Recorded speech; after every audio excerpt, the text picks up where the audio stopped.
Hi viewers, this is Nishant from virtual companion. Welcome back to my channel.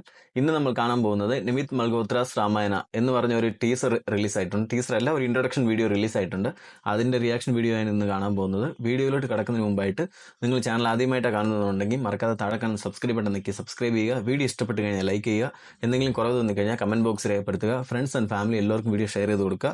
വീഡിയോയിലോട്ട് പോകുന്നതിന് മുമ്പായിട്ട് ഒരു കാര്യം കൂടെ പറഞ്ഞേക്കാം. രാമായണ സ്റ്റോറി നമുക്ക് എല്ലാവർക്കും അറിയാവുന്നതാണ്. അത് സിനിമയായിട്ടും ടി വിയിൽ വരുന്ന എപ്പിസോഡുകൾ സീരിയലായിട്ടും നമ്മൾ എല്ലാവരും തന്നെ കണ്ടതാണ്. സോ നമുക്ക് ഇതിനകത്ത് സ്റ്റോറി എന്തായിരിക്കും, എങ്ങനെയായിരിക്കും എന്ന് നമ്മൾ പ്രിഡിക്റ്റ് ചെയ്യേണ്ട ഒരു കാര്യമില്ല. കാരണം നമുക്ക് സ്റ്റോറി എല്ലാവർക്കും തന്നെ അറിയാവുന്നതാണ്. പക്ഷേ ഇവരുടെ വിഷ്വൽ എഫക്റ്റ്, അതായത് വിഷ്വലായിട്ട് ഇവരെന്താണ് പുതിയതായിട്ട് തരാൻ പോകുന്നത് എന്നുള്ളതാണ് നമുക്ക് അറിയേണ്ടത്.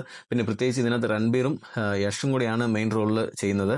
ഇതിനു മുമ്പ് ലാസ്റ്റ് ആയിട്ട് ഇറങ്ങിയ രാമായണ സ്റ്റോറി എന്ന് പറയുന്നത് ആദിപുരുഷ്, അതായത് നമ്മുടെ പ്രഭാസ് അഭിനയിച്ച ഒന്നാണ്. അത് ഒരുപാട് ട്രോൾ മെറ്റീരിയലായിട്ട് മാറി. അത് ഓം എന്ന് പറയുന്ന ഡയറക്ടറിന്റെ ഒരു ഇതാണ്. ഇത് നിമിത് മൽഹോത്രാസ് രാമായണം എന്ന് പറഞ്ഞ് തന്നെയാണ് വരുന്നത്. സോ നമുക്ക് ഇതിന്റെ ഈ വീഡിയോ നമുക്കൊന്ന് കാണാം, എന്നിട്ട് നമുക്ക് ഇതിനെക്കുറിച്ച് ഡീറ്റെയിൽ ആയിട്ട് സംസാരിക്കാം.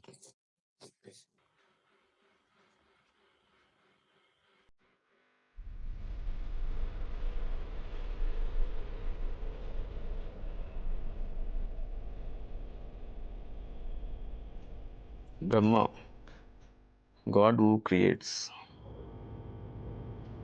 Vishnu, God who protects.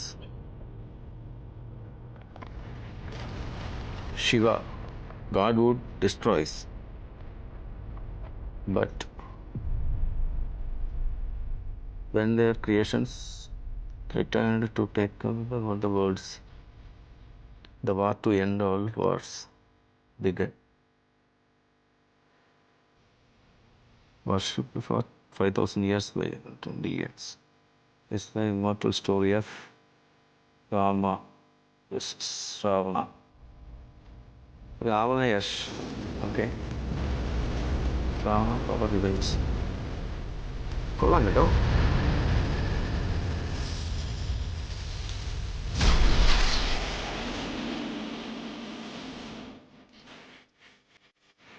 Cover തോന്നിട്ട് അടിപൊളിയായിട്ടോ. സായിപ്പല്ലേ സീതായിട്ട് വരുന്നത്. സനിയോ ഹനുമാൻ, ഏറോമൻ മ്യൂസിക്.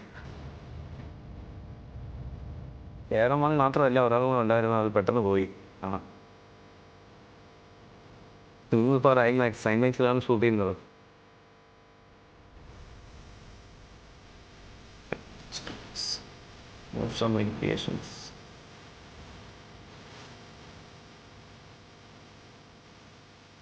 ആ സ്ലൈഡൊക്കെ അടിപൊളിയായിട്ടോ. നിമിത് മൽഹോത്രാസ് രാമായണ.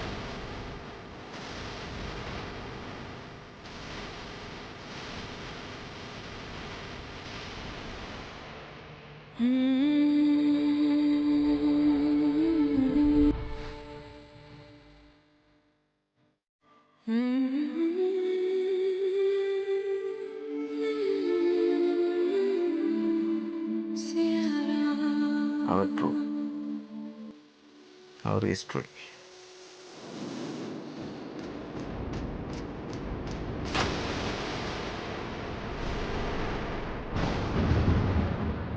ഓ, യഷിൻ്റെ ലുക്ക് കാണിച്ചില്ല. Part 2 2027 Deepavali, part 1 2026 Deepavali. Okay okay okay.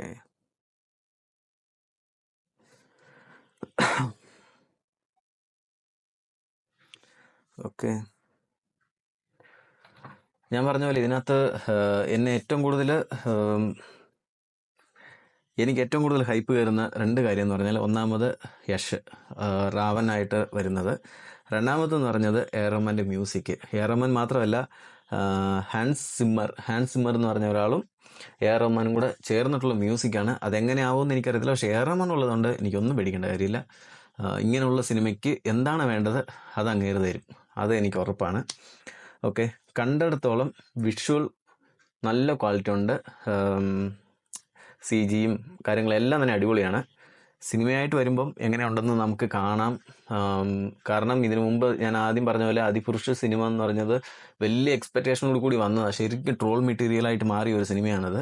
So പുള്ളിയുടെ ഒരു വിഷ്വലും കാര്യങ്ങളും അങ്ങനെയായിരുന്നു, അതുകൊണ്ടായിരിക്കാം. പക്ഷേ നിമിത് മൽഹോത്രയുടെ അത് എങ്ങനെയാണ് പുള്ളി ഇതെങ്ങനെയാണ് കൈകാര്യം ചെയ്യാൻ പോകുന്നത് എന്നുള്ളതാണ് കാണാനിരിക്കുന്ന ഒരു കാര്യം. ശരിക്കും ഈ ബോളിവുഡിലുള്ളവർ ഈ രാമായണ മഹാഭാരത ഈ രണ്ട് കഥയും വിടുന്ന കേസില്ലെന്ന് തോന്നുന്നു കേട്ടോ. പുതിയ ഒരു സ്റ്റോറിയും കാര്യങ്ങളും എക്സ്പെക്ട് ചെയ്യുന്നുണ്ട്. പക്ഷേ ഈ രാമായണ മഹാഭാരതം മാത്രമാണ് ഇവർ മാറി മാറി എടുത്തുകൊണ്ടിരിക്കുന്നത്. എനിവേ നമുക്ക് സിനിമ വരുന്നവരെ നോക്കാം. 2026 ദീപാവലിക്ക് ഫസ്റ്റ് പാർട്ട് റിലീസാവുന്നതാണ് ഇട്ടേക്കുന്നത്. സെക്കൻഡ് ഭാഗം 2027 ദീപാവലി. അപ്പം അടുത്തടുത്ത വർഷത്തിൽ തന്നെ 2 ഭാഗം കൂടെ റിലീസാവുന്നതാണ് പറഞ്ഞേക്കുന്നത്. വെയിറ്റ് ചെയ്ത് നോക്കാം. I am more excited. So നമുക്ക് അടുത്തൊരു വീഡിയോയിൽ ഉടനെ തന്നെ കാണാം. അൻറ്റിൽ then bye from Nishan. Thank you.